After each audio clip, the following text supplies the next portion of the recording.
All right, Doc, thanks. So to quote Allen Iverson, we were talking about practice. Now it's time to talk about racing.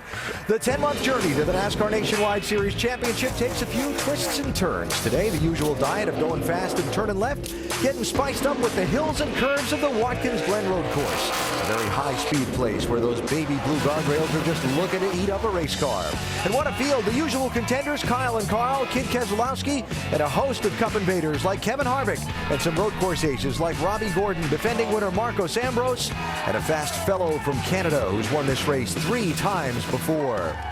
We're counting down to the green flag as the NASCAR Nationwide Series goes road racing in Watkins Glen, New York. T-minus 10, 9, 6, 5, 4, 3, 2, ignition.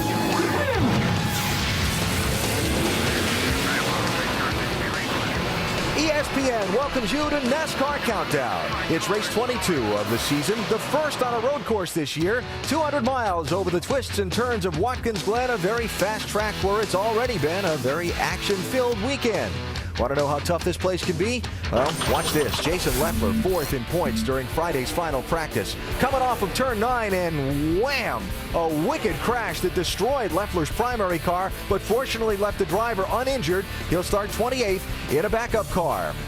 Qualifying was this morning from 10 to noon local time, and it was Kevin Harvick setting a new track record for the NASCAR Nationwide Series in that 33 car. Lowered the old record by a couple of tenths of a second. Harvick will lead this field to the green flag shortly. He edged Marcos Ambrose, the defending winner of this race, by, get this, 28 one-thousandths of a second to take pole position.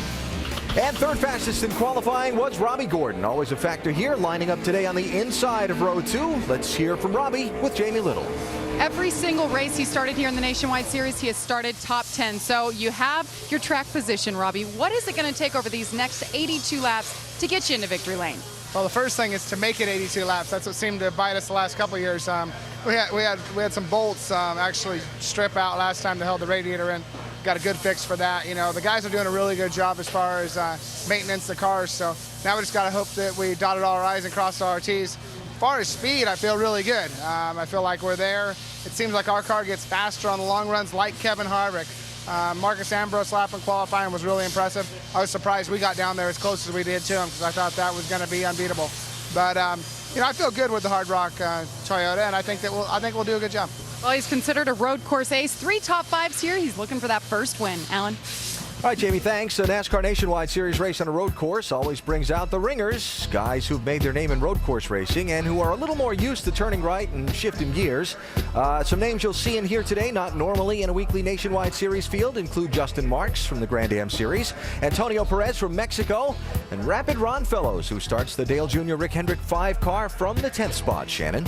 Well, Ron Fellows has 13 nationwide road course starts, 7 of those top 10s, 6 outside the top 20. It seems like it's win it or lose it with you, Ron. Why is that?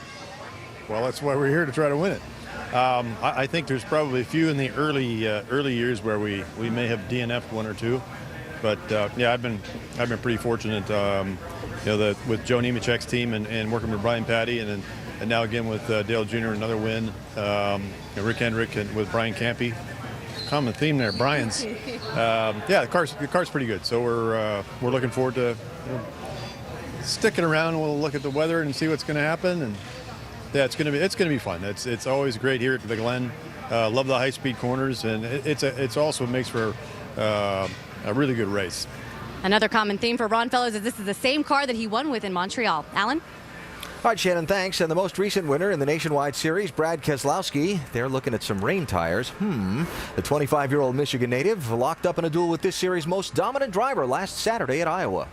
The first Nationwide Series event ever at this beautiful facility, and this race is green. A number of the double-duty drivers starting at the back of the field. Here's Kyle Busch plowing his way to the front of the field.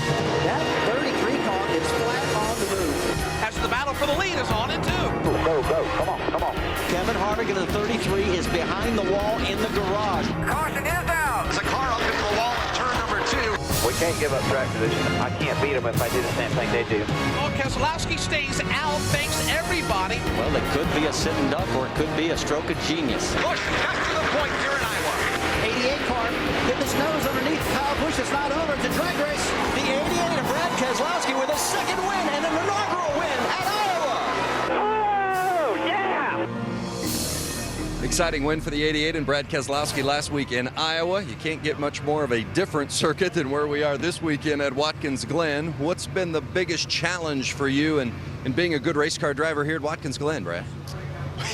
Well, this is a whole different world. This isn't just a different track, it's a whole different world, and everything you do is different. So there's a lot of different challenges, but the cool thing about NASCAR is that since you go to so many different types of tracks between short track, speedways, super speedways, and road courses, that to be a champion here or to be the best, you have to be diverse. So that's a cool thing about our sport, and I kind of welcome the challenge here at Watkins Glen, and hopefully I'll have a strong GoDaddy.com Chevrolet to maybe win back-to-back. Brad Keselowski, third in points. He starts 14th today. Alan? All right, Vince, thank you. Talked about some unfinished business from Iowa last week that we want to kind of tuck together. Rusty Wallace, being the designer of that Iowa Speedway, last week was roasted. His brother Kenny, among those, choosing to point out Rusty's now famous hairstyle from the about 1970s? That was way back, no doubt about that. All right. And then a custom-built motorcycle that was auctioned off for charity. Before the race, ridden around the Speedway by NASCAR President Mike Helton, looking stylish there on board that machine. He's cruising there. I'm telling you.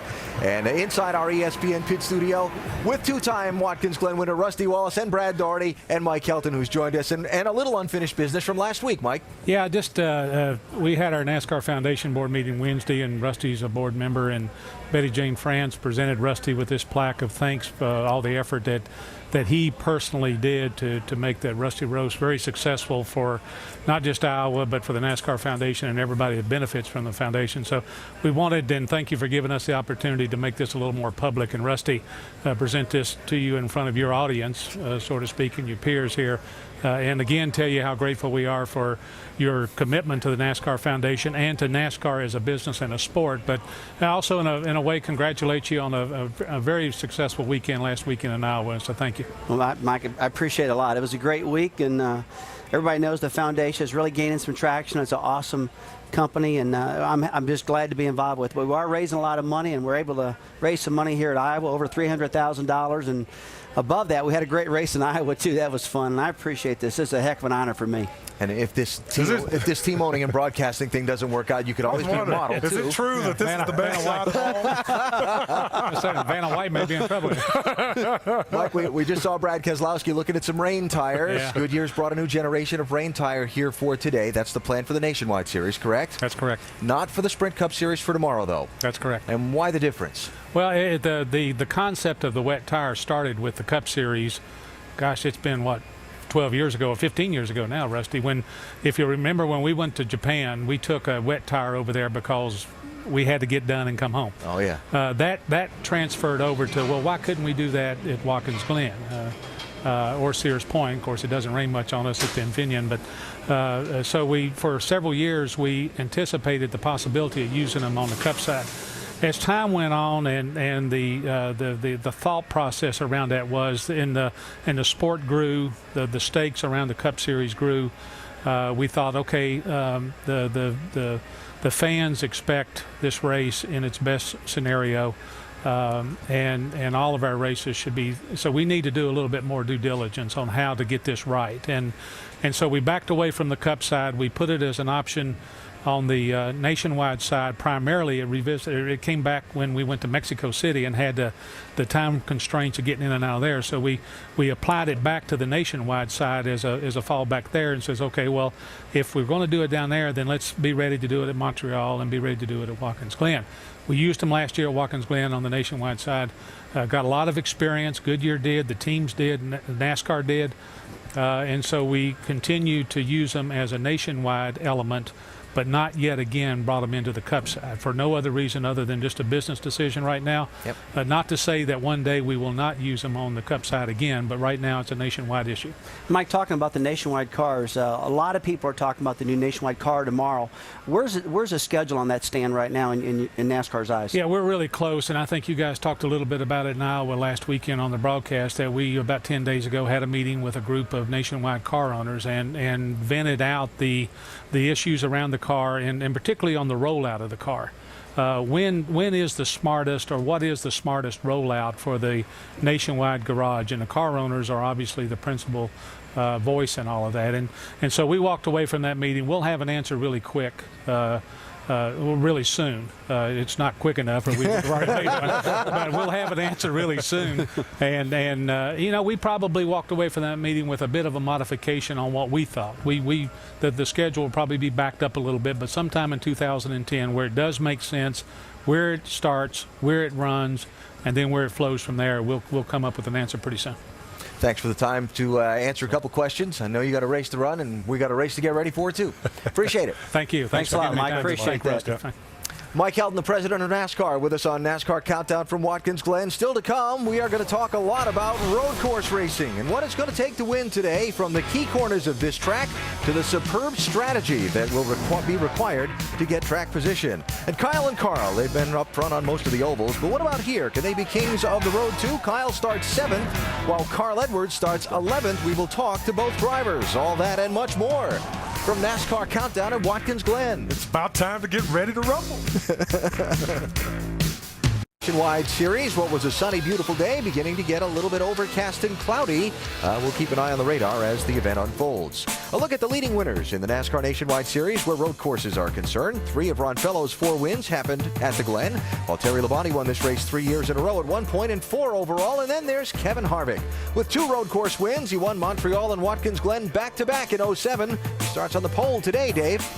And Alan, that's the way Kevin began the season, a pole at Daytona. I have a feeling that the starting position here a little bit more important on the road course. Yeah, I think definitely be more important. The first pit stall, starting up front, and hopefully being able to play out our strategy like we need to and have it all go our way today. So everybody on the Copart Chevrolet's done a good job in preparing these cars, and JR did a nice job in getting his car in the race. So everything's gone good so far, and now we just got to run 82 laps and see what happens. Kevin busted up a heck of a lap this morning, Jamie. Well, when it comes to road courses, this man is a staple. Boris said, we call you a road course warrior or ringer. We could call you either one. What sets you apart from guys like Ryan Newman, who normally race on an oval? Well, I mean, it's just my background was, 15 years of racing sports cars for BMW and a lot of Ford products. So I don't know where the term road course ringer came, because we've never really won any of these races. But, Ryan Newman and the regulars are still the people to beat. But I think we're on more even ground, even footing for the race. So I'm excited about it. I mean, the Zaxby's Ford has been pretty good. It's a little small for me right now. I'm kind of in the fetal position in there, but hopefully we'll have a good day and maybe I can get him a top 5, top 10. Boris said, our in-race reporter, and he's looking for his first win. Vince? Well, the gentleman who won this race a year ago, Marcos Ambrose, with his daughters, Adelaide and Tabitha, and it says Miles of Smiles on the back of their shirt, and you've been smiling all weekend very fast. What do you have to be the winner again today? Well, I just got to forget about qualifying, because I'm still mad at Harvick for pipping me on the pole there. I thought we had it, but we've got a great race car. We're trying to just defend our title for STP. They were good enough to sponsor us last year in the blue and red car, and we're trying to do it again for them. And it's exciting. We've got a great piece. We've got a good chance, just like many drivers out there, and hopefully we're going to be the one that makes it stick. Marcos Ambrose hopes to be smiling in victory lane at the end of this one today.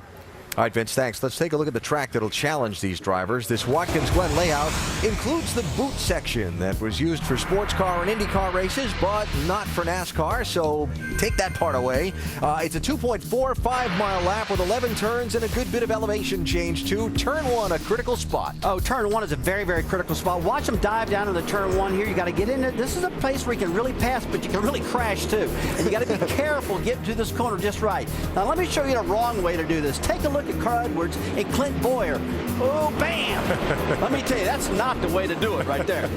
You're right, Rusty. And as you come up the hill, going through the S's, you're up through the gearbox. That old race car is up the full song as you head down towards the bus stop. It's a very narrow part of the racetrack, so there's not a lot of passing, but a lot of speed, and you're trying to get it woed up before you get to that bus stop. And boy, that bus stop's another good one to pass, and they fly getting in that corner. They overtake each other, and it's a really easy spot to get off course. You see that kitty litter, those traps I call it, to the left. You get off on that stuff, it's a big, big problem. You get stuck right there, and you don't want that to happen.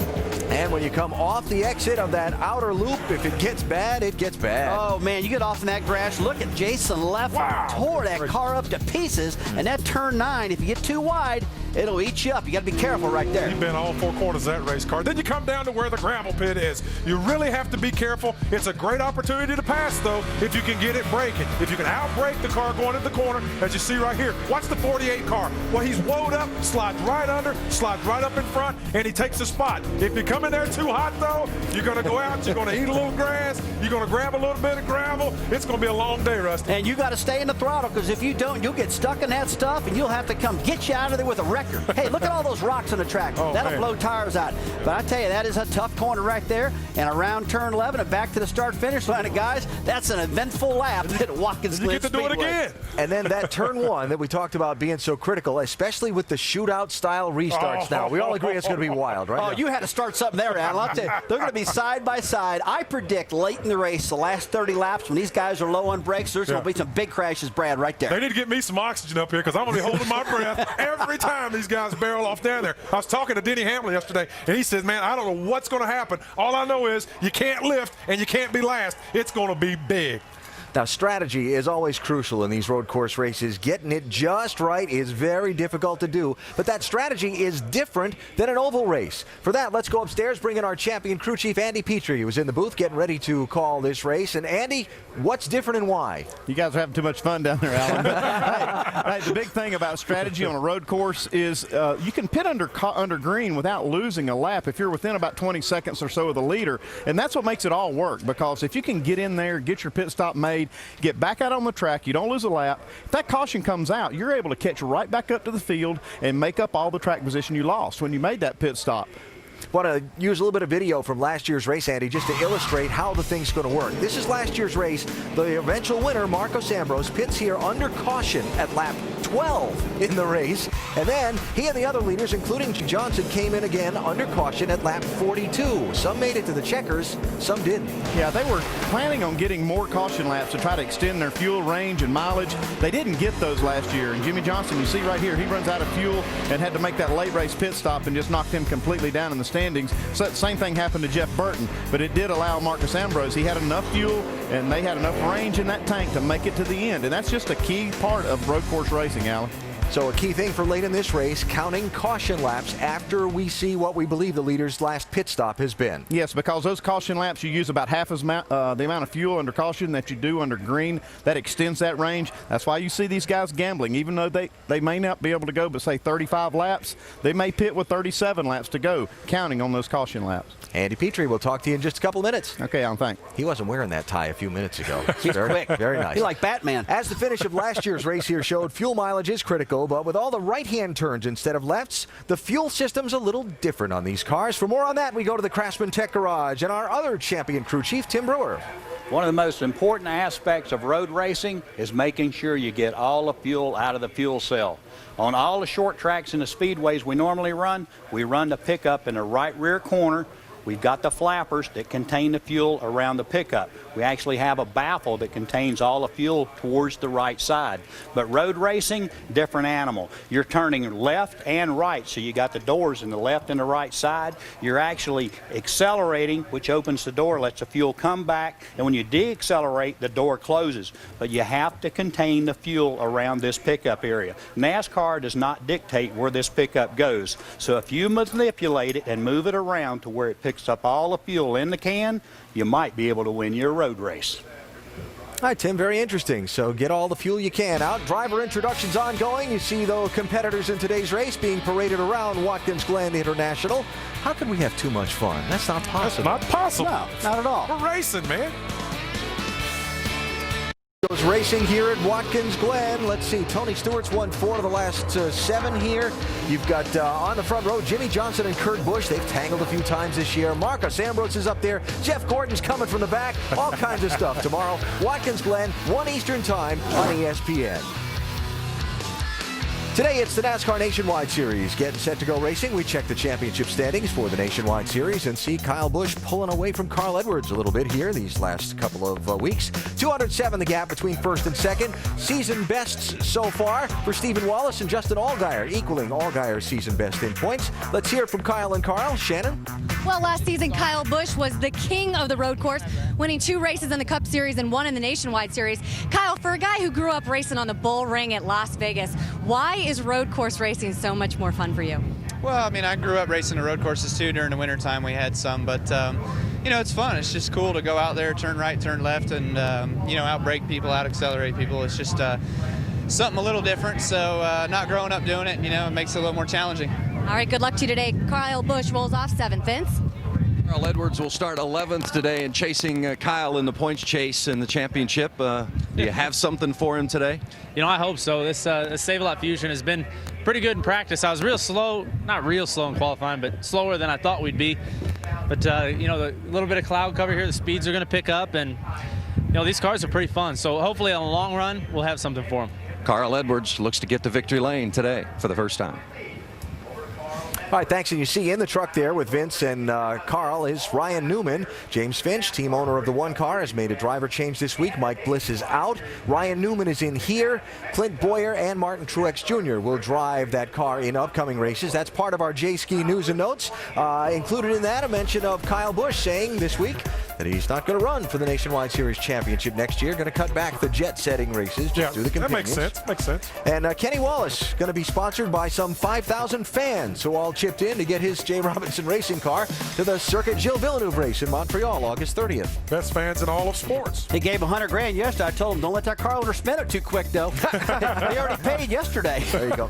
Rusty, quickly, when you look at the starting grid here, the Sprint Cup guys and the road race guys are all up the front. A lot of the Nationwide regulars, mid-pack on down. What's in this race for them? Right now, these guys just got to be careful, Alan. They got to gain points, and above all, get experience. This is a big day to gain some experience, but you know what? They want to win, too.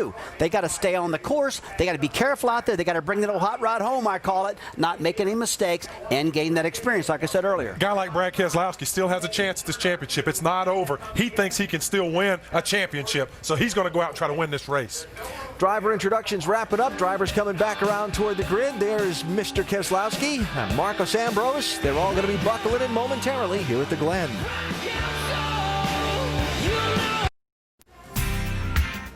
Historic Watkins Glen, where a very star-filled field goes after the latest trophy, from Sprint Cup stars to road course veterans to the Nationwide Series regulars who run every week. It's going to be a tough fight. There is a front that is to the west of us. Goodyear does have a rain tire here. Will we see it during the day today? I don't know. That's one of those things we're going to have to wait and find out as they go for 200 miles. They're the new generation Goodyear rain tires. Let's go trackside now for the opening ceremony. Now delivering today's invocation, Reverend David Fife from Bentley Creek Wesleyan Church. Thank you, Lord, for the day that you've given us for this running of the Zippo 200. May each driver, crew member, course worker, may they all enjoy your hand of protection. And help us to remember, Lord, that all good things come from you. Amen. And now, with our national anthem, once again, please give a warm welcome to Nashville recording artist Megan Linville. Oh, we say, can you see by the dawn's early light what so proudly we hailed at the twilight's last gleaming, whose broad stripes and bright stars through the perilous fight, oh, the ramparts we watch were so gallantly streaming, and the rockets regular, the bombs burst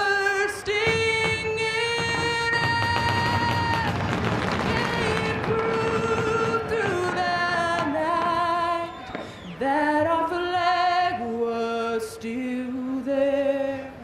Oh, sing us that star-spangled banner yet wave. Oh, the land of the free and the home of the brave.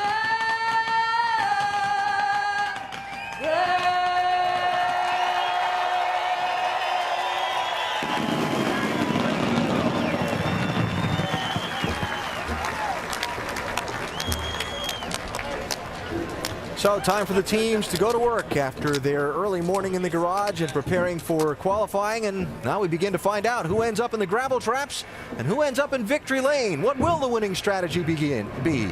The engines fire and we begin to get those answers. Don't try this at home. Next. NASCAR Nationwide Series at Watkins.